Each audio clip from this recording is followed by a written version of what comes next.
गुरु प्यारी साध संगत जी, नमस्कार जी। आप सब कैसे हो?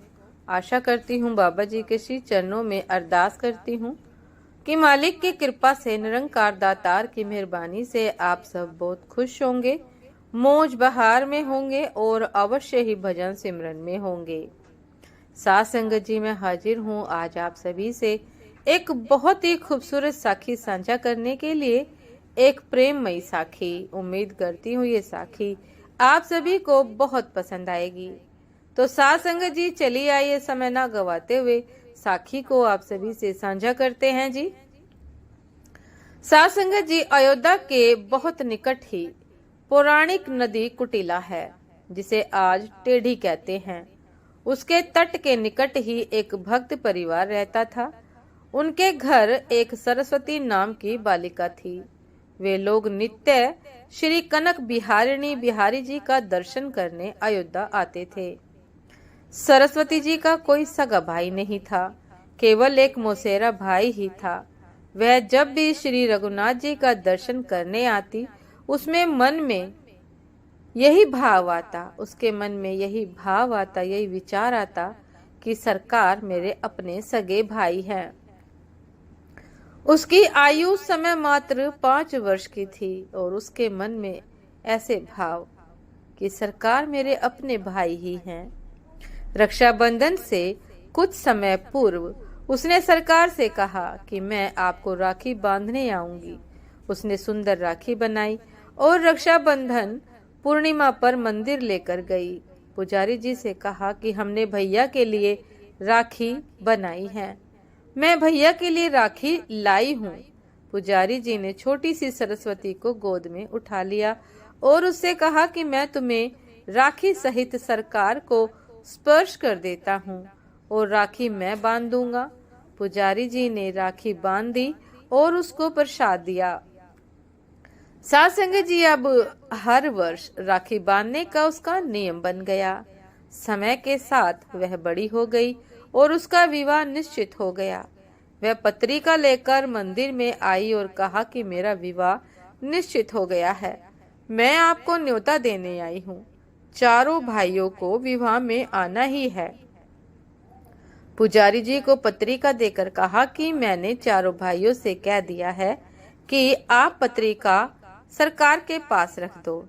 मैंने चारों भाइयों से कह दिया है और आप पत्रिका सरकार के पास रख दो और आप भी कह दो कि चारों भाइयों को विवाह में आना ही है। ऐसा कहकर वह अपने घर चली गई। विवाह का दिन आया। अवध में एक रस्म होती है कि विवाह के बाद भाई आकर उसको चादर ओढ़ाता है और कुछ भेंट वस्तुएं देता है। उसकी मौसी ने अपने लड़के को कुछ सामान और 11 रुपए दिए और मंडप में पहुंचने को कहकर वह चली गई। उसका मौसेरा भाई उपहार, वस्त्र और 11 रुपए लेकर रिक्शा पर बांधकर विवाह मंडप की ओर निकल पड़ा। रास्ते में ही रिक्शा उलट गया और वह गिर गया। थोड़ी सी चोट आई और लोगों ने उसको दवाखाने ले जाकर मलहम पट्टी कराई। यहाँ सरस्वती जी घूंघट से बार बार मंडप के दरवाजे पर देख रही है और सोच रही है कि सरकार अभी तक क्यों नहीं आए। उसको पूरा विश्वास है कि चारों भाई आएंगे। माँ से भी कह दिया है कि ध्यान रखना, अयोध्या जी से मेरे 4 भाई आएंगे। माँ ने उसको भोला समझकर हंस दिया। जब बहुत देर हो गई तब व्याकुल होकर वह दरवाजे पर जाकर रोने लगी। दूर दूर के रिश्तेदार आ गए, पर मेरे भाई, मेरे अपने भाई क्यों नहीं आए? क्या मैं उनकी बहन नहीं हूँ? उसी समय 4 बड़ी मोटर गाड़ियां और एक बड़ा ट्रक आते हुए उसने देखा। पहली गाड़ी से उसकी मौसी का लड़का और उसकी पत्नी उतरे। बाकी गाड़ियों से और 3 जोड़ियां उतरी। मौसी के लड़के के रूप में सरकार ही आए हैं। रतन जड़ित पगड़ियां, वस्त्र, हीरो के हार पहन रखे हैं। श्री हनुमान जी पीछे ट्रक में सामान भर कर लाए हैं। हनुमान जी पहलवान जी के रूप में आए थे। उन्होंने ट्रक से सारा सामान उतारना शुरू किया। स्वर्ण, चांदी, पीतल, तांबे के बहुत से बर्तन, बिस्तर, सोफे, ओढ़ने बिछाने के वस्त्र, साड़ियां, अलमारियां, कान, नाक, गले, कमर हाथ पैर के आभूषण। मौसी देखकर आश्चर्य में पड़ गई कि इतना कीमती सामान मेरा लड़का कहाँ से लेकर आया।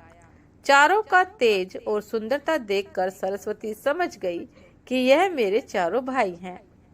सरस्वती जी के आनंद का ठिकाना न रहा। उसका रोना बंद हो गया।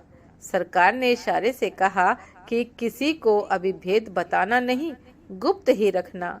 इनका रूप इतना मनोहर था कि सब उन्हें देखते ही रह गए। कोई पूछ न पाया कि यह गाड़ियां कैसे आई। वे अन्य 3 लोग कौन हैं?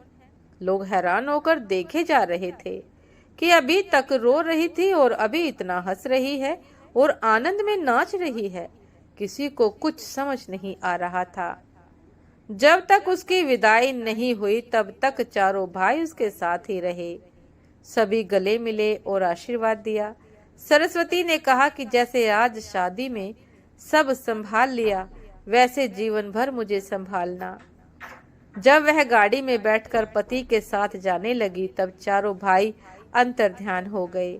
उसी समय असली मौसेरा भाई किसी तरह लंगड़ाते हुए पट्टी लगाए हुए वहां आया।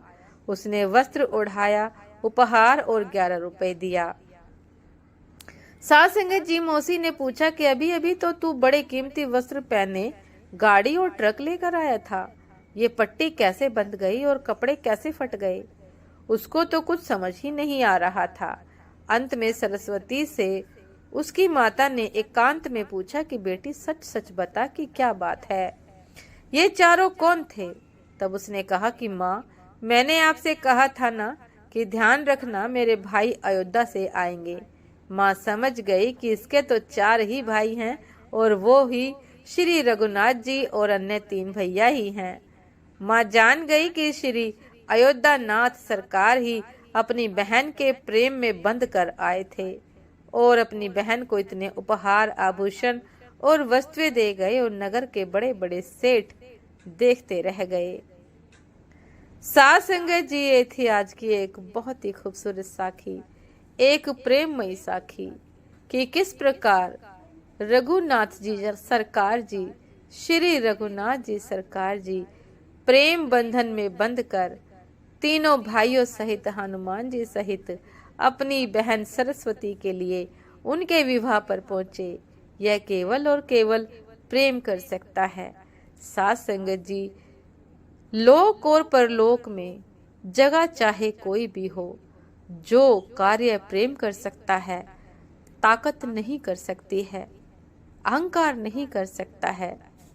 तो साथ संगत जी, सदैव प्रेम से मालिक को याद कीजिए, क्योंकि मालिक प्रेम भाव के ही भूखे हैं और प्रेम में बंधकर ही वो आपके अंग संग रहते हैं। उम्मीद करती हूँ साथ संगत जी कि साखी आप सभी को बहुत पसंद आई होगी। यदि पसंद आई हो साथ संगत जी तो लाइक, कमेंट, शेयर करना ना भूलिएगा। चैनल पर जो भी नए हैं कृपा करके सब्सक्राइब कर लीजिएगा ताकि चैनल पर मिलने वाली सभी शब्द साखियों की अपडेट आप सभी को समय पर मिलती रहे। साथ संगत जी, आप हमें इंस्टाग्राम पर भी फॉलो कर सकते हैं। इंस्टाग्राम का लिंक डिस्क्रिप्शन बॉक्स में दिया गया है। तो साथ संगत जी, दासी को भी आज्ञा दीजिए। आपसे फिर मुलाकात होती है एक नए शब्द साखी के साथ, एक नई विचार के साथ। तब तक के लिए नमस्कार जी। सदा खुश रहिए, मुस्कुराते रहिए, भजन सिमरन अवश्य करते रहिए। नमस्कार जी।